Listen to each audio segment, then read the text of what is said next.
วัสดีครับวันนี้ก็จะพาทุกท่านมาเยี่ยมชมนะครับสวนดาวเรืองของลุงผุยนะครับ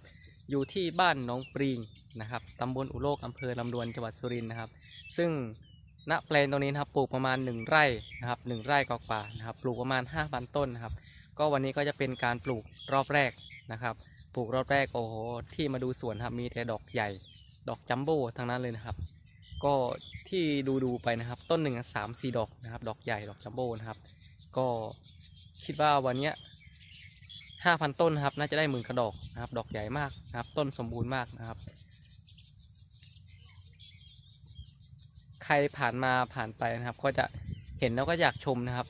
เนาะว่าเขาปลูกได้สวยงามเลยทีเดียวนะครับก็เป็นที่นานะครับที่นาที่ว่างจากการทำนานะครับแล้วก็มาปลูกดาวเรืองนะครับการดูแลก็ไม่ยากนะครับคุมพวกเรื่องโรคแมลงแค่นั้นนะครับแล้วก็น้ำจำเป็นเรื่องน้ำต้องมีตลอดนะครับ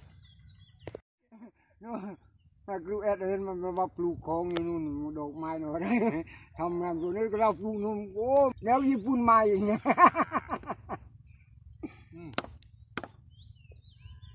ญี่ปุ่นจะมาช่วงที่ออกดอกเดือนมีนาญี่ปุ่นมา2 รอบแล้วเขาบอกรอบแรก2 รอบแล้วนี่ก็ว่ามาอีกเดือนมีนาเขาให้เราเตรียมอะไรทุกอย่างสะพานอะไรนั่น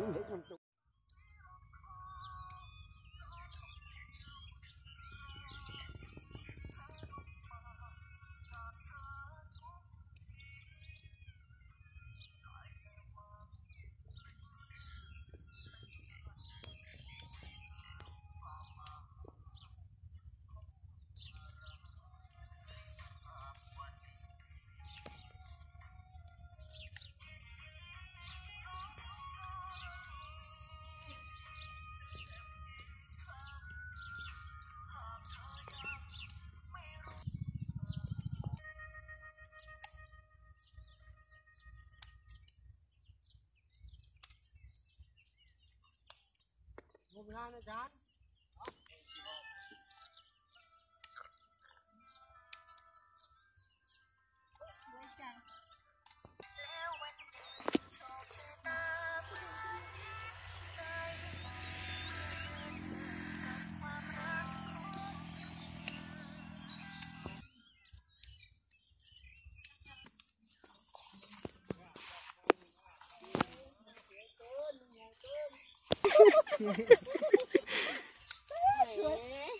สวยๆหน่อยเลยนะเก็บดอกไม้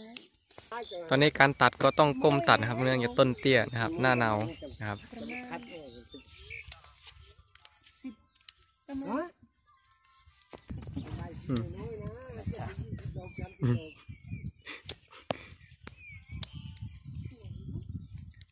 นี่เราตัดอะไรนี้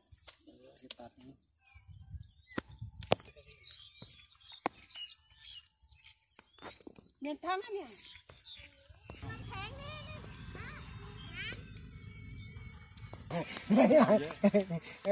เอาจิ้นกับบ้านยากอะไรเอาไปใช้นุ่นทรงตัดเลยเนี่ยเนาะให้แม่ยายมาจากนู่นก่อนเพราะว่ามันไม่ชอบสักกระพุทธโดดแล้วรอบช้ามาจังลองโพสไปแล้วใครให้อันนี้เอาไว้นะนี่ดอกใหญ่นะครับ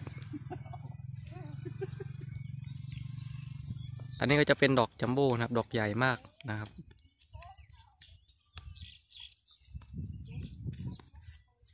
ตอนนี้เกือบเต็มรถกระบะเลยนะครับมีแต่ดอกใหญ่ทั้งนั้นนะครับดอกใหญ่จัมโบ้นะครับ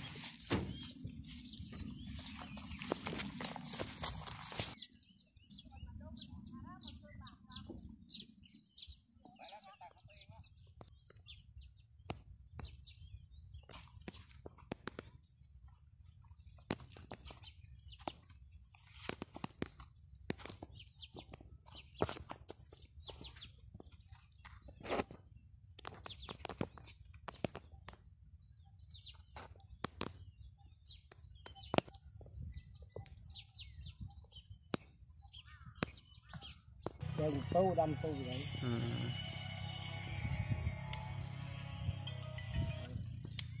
เนาะจับปามโบจะเป็นยังไงมาตู้ปรับด้วยรถที่แบบจบกัดตามตัวเรื่อยๆเลย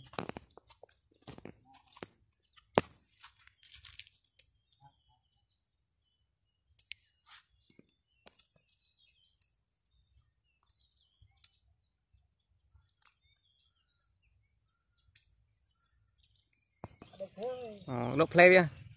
เดิมไม่ว่าเดิมนู่น เยอะเธอจีเหรอ โยนตัวแค่ไอ้พวกคุณ อ๋อ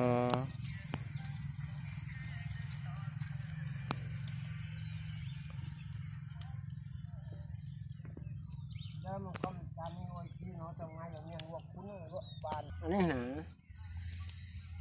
นำพอดีอยากกินกับใบเปิ้ลเริ่มบุญ มา ใบเปิ้ล ติ้งตลอดนี่เอลำโพง กินรถไปละชนะตรงกินกันนอนเต็มที่เลย ปีละครั้งเอง เจ้าเลยบ้ายิงก็บ้าตอนนี้แต่เราใบลองเรื่อยๆนะ อืม เงินก้นจะกัดอาพงอานุ่งเจนหนูเพราะเดิมบุญเรียนเอ๊ะเธอจะเด็กเนี่ยทำประการโจทย์นี้จะดำไปเรื่อย มา ๆเดี๋ยวละชนะเว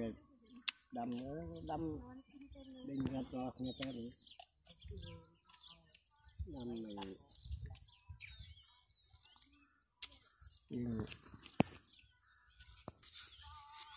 จุดเตียนรอดไปอันนี้ดูก็ใส่พริกมันได้อยู่ว่าจะไปเอาอันนู้นนะพริกเป็ดไอ้นั่นนะเขาไปบ้านขึ้นไป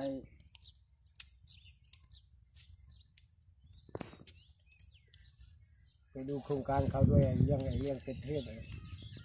ไอ้เป็ดทรงอาทิตย์ละ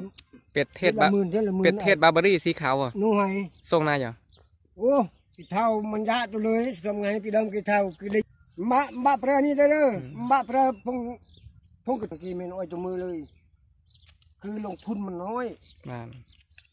แต่ที่หน้ากากนู่นมาตันนะก็ยมมามักเนี่ยนะสีก็ที่มันเปรย์ตัวมันเปรย์ไอ้นี่นะ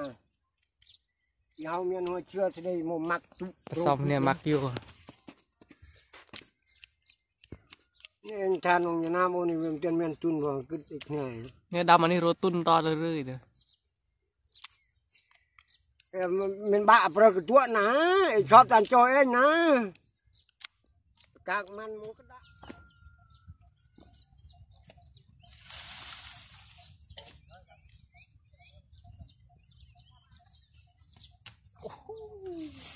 เทสบายเลย อันนี้5,000 ต้นครับ2 รถได้ยังมั้งนี่3 รถเฉลี่ยต้นหนึ่งก็หลายดอกนะ3 ดอก 4 ดอกนะ มึงก็โดนมั้งนี่ 10,000 กว่าอยู่แล้ว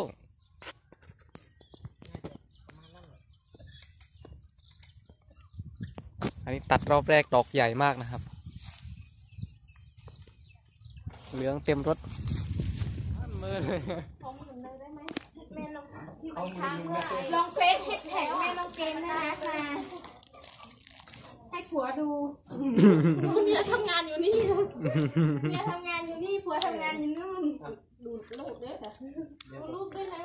นี่ก่อนยกไปทีก่อน โพสต์ไปขอ1 บาท มีกันตอบไหมยัง ตอบไหมยัง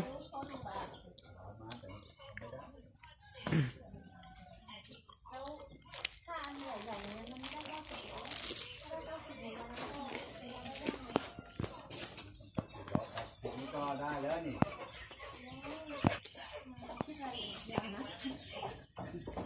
ราคาตอนนี้เขาโพสต์60 50 40น่ากลัว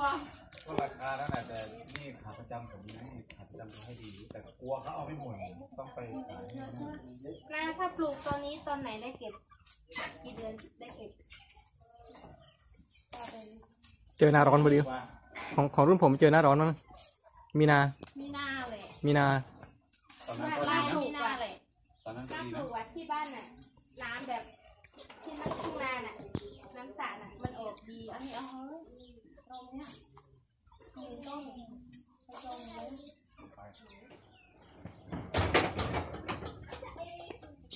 ยังนะ ทำอะไรแบบนี้รวยทันที ปลูกได้สลับแบบนี้ไม่ต้องห่วงไปเลยพนักงานปัญญาที่เอาโครงเอาฟิตอะไม่ได้หรอกก็ทำได้แบบนี้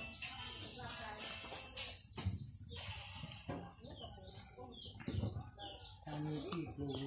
เออ อันนี้ก็อันนี้นี่อันนั้นก็นั่น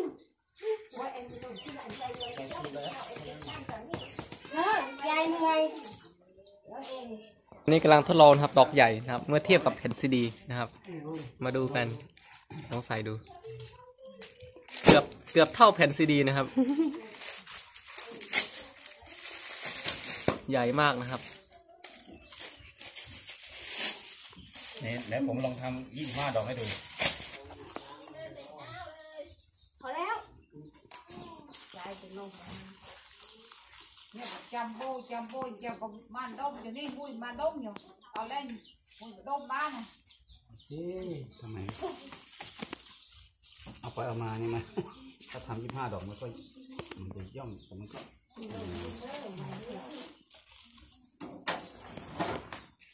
จบนะคะ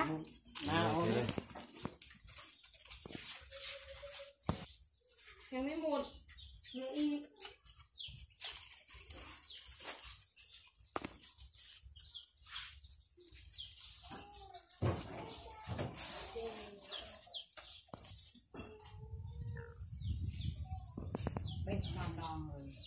สองที่เรานี่อาที่นู่นได้ไปเอ๊ะ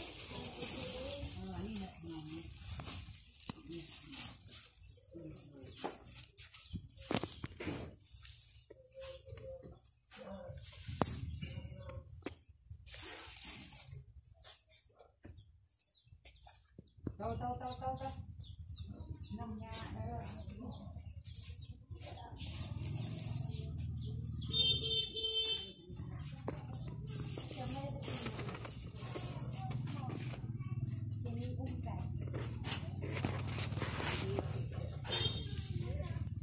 ได้ทำนานแล้วยายก็บอกหนูก็งงนะ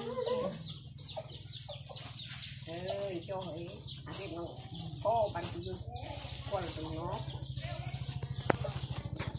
ได้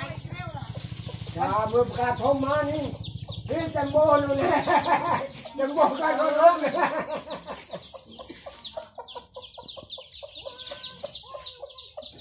อันนั้นหมุกเนาอยู่ยังไงเลย đây cả đây đang đang โอ้รอบแรกกับบานวิ่งเฮ้ยก็ตรำบาลออนเจนะ và đang đang lo thưa bạn บาถือบาลออนเจรอบแรกกับบานวิ่งเฮ้ย rồi lên với các bạn chuyện thì đang phải đang dương trăm đầu chết trăm đầu năm chết ป่านคานเองลูกป่านคานเองเยอะเองป่านคานเน้น ก็ได้อย่างที่อย่างเลยหน้าฝนเราทำได้ ราคามันก็ได้ เดี๋ยวก็บ้านลุงใหญ่ไปใส่ไม่ แต่ถึงกลางมันก็ชื้นอยู่ดี เดี๋ยวไงไอ้มือมาเนี่ยมือได้เลย นี่ก็พระเจ้าแล้ว วันนั้นมันอัน ขอ นี้ ได้แล้วแต่ของน้อยแต่ของเยอะก็นั่นแหละก็ลองดูว่ามันก็น้อยแหละลองดูนะ แต่ก็ขอทุกรอบนั่นแหละแต่ยายแกก็โอ้ป๋องเอ้ยอย่างนี้ โป้งมาจ้ะ